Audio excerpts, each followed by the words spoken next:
नमस्कार दोस्तों, स्वागत है आप सभी का आपके अपने यूट्यूब चैनल पर। जैसा कि हमने सेवन्थ क्लास का जो फिफ्थ चैप्टर है वाटर वो डिस्कस कर रहे हैं हम, और फोर्थ चैप्टर ऑलरेडी हम डिस्कस कर चुके हैं। आज हम इसके जो वाटर है, वाटर की जो तीन गति हमने जानी थी, तीन जो मोमेंट्स हैं, किस प्रकार से महासागरीय जल जो है विस्थापित होता है, हमेशा मूविंग पोजीशन में रहता है, तो आज उनके बारे में हम डिस्कस करने जा रहे हैं। तो सबसे पहले यहाँ हम टाइड्स का डिस्कशन करते हैं। टाइड्स टाइड्स ज्वार भाटा क्या है? The rhythmic rise and fall of ocean water twice in a day is called a tide. देखिए, लयात्मक तरीके से, रिदमिक तरीके से समुद्री जल का दिन में दो बार ऊपर उठना, दो बार नीचे गिरना, उतरना, ये कहलाता है ज्वार भाटा।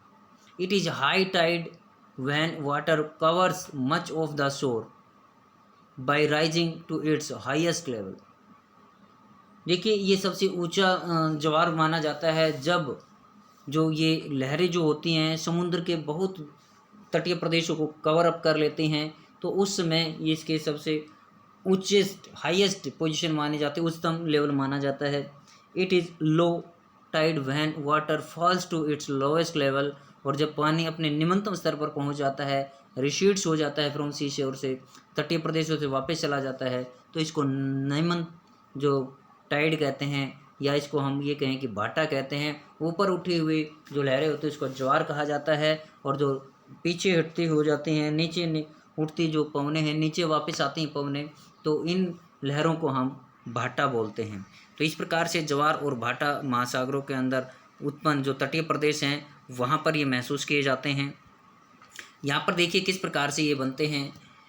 The strong gravitational pull exerted by the sun and the moon on the earth surface causes the tides. देखिए, यहाँ पर हम डिस्कस कर रहे हैं कि जो ज्वार भाटा है, जो टाइड्स हैं, ये बनते क्यों हैं। देखिए, ग्रेविटेशनल जो फोर्स होता है सूर्य का, पृथ्वी का और चंद्रमा का, ये सभी मिलकर के अपने जो पृथ्वी की धरातल है उसके ऊपर प्रेशर डालते हैं। इस प्रेशर से ही क्या होता है, ज्वार भाटा उत्पन्न होता है। The water of the earth closer to the moon, क्योंकि पृथ्वी का जो जल है वो सूर्य के, चंद्रमा के नज़दीक है, gets pulled under the influence of the moon's gravitational force, और चंद्रमा के नज़दीक होने की वजह से ज्वार भाटे की जब पोजीशन आती है तो धरातल का जल है वो अपने चंद्रमा का जो ग्रेविटेशनल फोर्स है, गुरुत्वाकर्षण बल है, उसके प्रभाव क्षेत्र में आ जाता है, एंड कोजी जो हाई टाइड्स, जिसकी वजह से ज्वार भाटा उत्पन्न होता है। यानी पृथ्वी के स्थायी जल का चंद्रमा के जो ग्रेविटेशनल फोर्स है उसके प्रभाव में आने से ये टाइड्स बनते हैं। During the full moon and new moon days, देखिए, पूर्ण चंद्रमा के दिन या अमावस्या के दिन, the sun, the moon and the earth are in the same line, सूर्य, चंद्रमा और पृथ्वी एक सीधी रेखा में आ जाते हैं, and the tides are highest, और इस पोजीशन में जो ज्वार भाटा होता है वो अपने उच्चतम शिखर पर होता है। These tides are called spring tides. ऐसी तरंगों को स्प्रिंग टाइड्स कहते हैं, बसंत टाइड्स कहते हैं, बसंत तरंगें कहते हैं। But when the moon is in its first and last quarter, लेकिन जब चंद्रमा अपने पहले पार्ट में, यानी पहले जो क्वार्टर में या लास्ट क्वार्टर में होता है, the ocean water gets drawn in diagonally opposite direction, तो जो समुद्री जल है वो अपने विपरीत दिशा में बहना शुरू कर, खिंचाव करना शुरू हो जाता है। Directions by the gravitational pull of sun, मतलब विपरीत दिशा में उसका प्रभाव हो जाता है सूर्य के गुरुत्वाकर्षण बल की वजह से, and moon resulting in low tides, और इस प्रकार से चंद्रमा के प्रभाव क्षेत्र में जो निम्न जो लहरें आ जाती हैं जिसको ज्वार बोला जाता, भाटा बोला जाता है। ज्वार और भाटा ये दो समुद्री लहरों के नाम हैं। ऊपर उठी हुई लहरों को ज्वार बोला जाता है, और फिर नीचे जो निम्न जो लहरें होती हैं उनको आप भाटा बोलते हैं। These tides are called neap tides. इन टाइड्स को हम निप टाइड्स भी बोलते हैं, जैसा कि फिगर 5.5 में दिखा रखा है आपको, निप टाइड्स। निप टाइड्स इसको बोलते हैं एक तरह से, एक होता है वृत्त बड़ा ज्वार भाटा और एक होता है निम्न ज्वार भाटा। High tides help in navigation, जो उच्च ज्वार होते हैं वो आपके समुद्री नेविगेशन के अंदर जलयानों को मदद देते हैं। They raise the water level close to the sea shore, और ये जो हैं जो ज्वार होते हैं ये समुद्र के जल को जो है तटीय प्रदेशों तक उठा देते हैं, वहाँ तक उभार देते हैं, ऊपर ले आते हैं। This helps the ships to arrive at the harbour more easily, इससे जो समुद्री जहाज़ें हैं वो आसानी से बंदरगाह पर पहुँच जाते हैं। The high tides also help in fishing, और जो उच्च ज्वार हैं वो मत्स्य पालन में भी मदद करती हैं। Many more fish come closer to the shore during the high tide, जब ज्वार की स्थिति होती है तो बहुत सी मछलियाँ जो हैं वो तटीय प्रदेशों तटीय क्षेत्रों में आ जाती हैं। This enables fisherman to get plentiful catch, इससे जो जो मछुआरे होते हैं वो काफ़ी मछलियाँ पकड़ने में सफल हो जाते हैं। The rise and fall of water due to tides is being used to generate electricity in some places, कुछ क्षेत्रों के अंदर ज्वार भाटे की स्थिति के दौरान जो अपने जैसे कि जो दंतीकृत जो पोजीशन होती है वहाँ पर जो है विद्युत उत्पन्न भी की जाती है, हाइडल पावर जनरेशन भी की जाती है, या टाइडल एनर्जी भी यहाँ पर टाइडल एनर्जी इसी से उत्पन्न की जाती है। जब तो उच्च ज्वार आते हैं तो तटीय प्रदेशों में जो कटे फटे शीशोर होते हैं वहाँ पर जल जो है अंदर प्रवेश कर जाता है बंदरगाहों के अंदर, और वहाँ पर टरबाइन लगाकर वहाँ से जो टाइडल एनर्जी है वो प्राप्त की जाती है। नेक्स्ट है आपका ओशियन करंट्स, जो महासागरीय धाराएं। देखिए फिल 3/4 ऑफ ये आपका जो एक्सरसाइज दे रखी है एक्टिविटी, ये आप करके देखना। Ocean currents are streams of water, जो समुद्री जो धाराएं होती हैं वो समुद्री एक तरह से देखें तो नदियों के तौर पर होती हैं, जल की धाराएं होती हैं, नदियां होती हैं, flowing constantly on the ocean surface in definite direction, जो एक निश्चित दिशा में समुद्री स्तर पर लगातार चलती रहती हैं। द ओशन करंट्स में बी वार्म और कोल्ड, और ये समुद्री जो लहरें होती हैं ये गर्म भी हो सकती हैं, ठंडी भी हो सकती हैं, जैसा कि फिगर 5.6 के अंदर आपको दिखा रखा है। Generally the warm ocean currents originate near the equator, सामान्यतः जो आपकी गर्म जल धाराएं हैं वो विषुवतीय क्षेत्रों के अंदर उत्पन्न होती हैं। मूव टुवार्ड्स द पोल्स, और वो ध्रुवों की तरफ आगे बढ़ती हैं।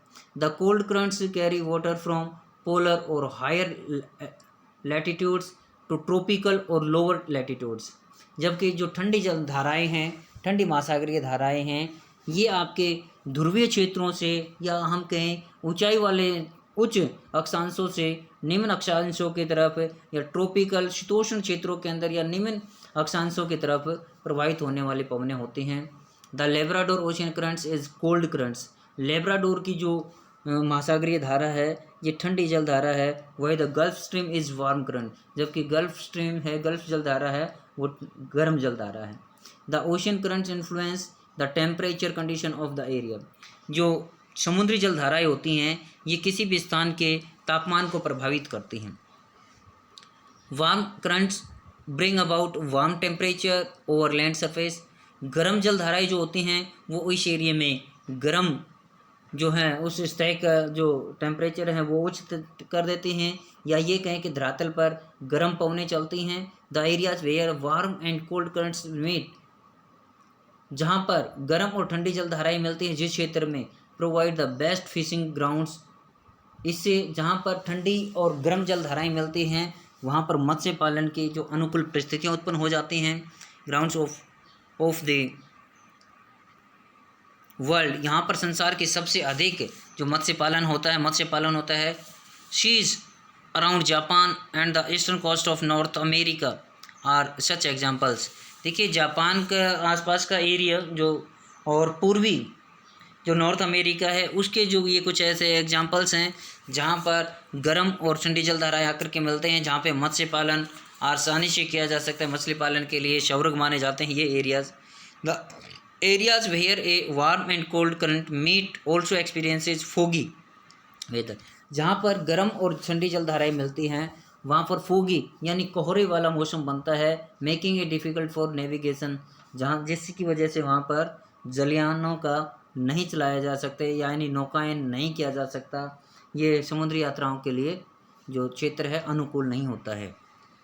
तो यहाँ पर ये आपको विभिन्न प्रकार की जो जल धाराएँ हैं ये दिखा रखी हैं। ये देखिए यहाँ पर ये आपका नॉर्थ इक्वेटोरियल करंट है, उत्तरी विषुवतीय जलधारा है, ये इक्वेटोरियल काउंटर जो इसके सम्मुख जलधारा है, इधर इक्वेटोरियल काउंटर हो गई, साउथ इक्वेटोरियल करंट हो गई, दक्षिणी विषुवतीय जलधारा हो गई, ये वेस्ट ऑस्ट्रेलियन करंट हो गई आपकी, ये वेस्ट विंड ड्रिफ्ट हो गई, पश्चिमी हवा का बहना हो गया, इधर से आपका ये किशिशियो करंट्स हो गए, इधर से यहाँ पे साउथ इक्वेटोरियल करंट हो गया, दक्षिणी विषुवतीय जलधारा इक्वेटोरियल हो गया, ऊपर नॉर्थ इक्वेटोरियल करंट उत्तरी विषुवतीय जलधारा हो गया, ये गल्फ स्ट्रीम है, ये यहाँ पर आपकी ये कैनेडियन करंट है आपकी, और ऊपर आपकी नॉर्थ अटलांटिक ड्रिफ्ट आ गई, ये लेब्राडोर की जलधारा है, इधर आपकी ये अलास्का की जलधारा, ये कैलिफोर्नियाई करंट जलधारा हो गई आपकी।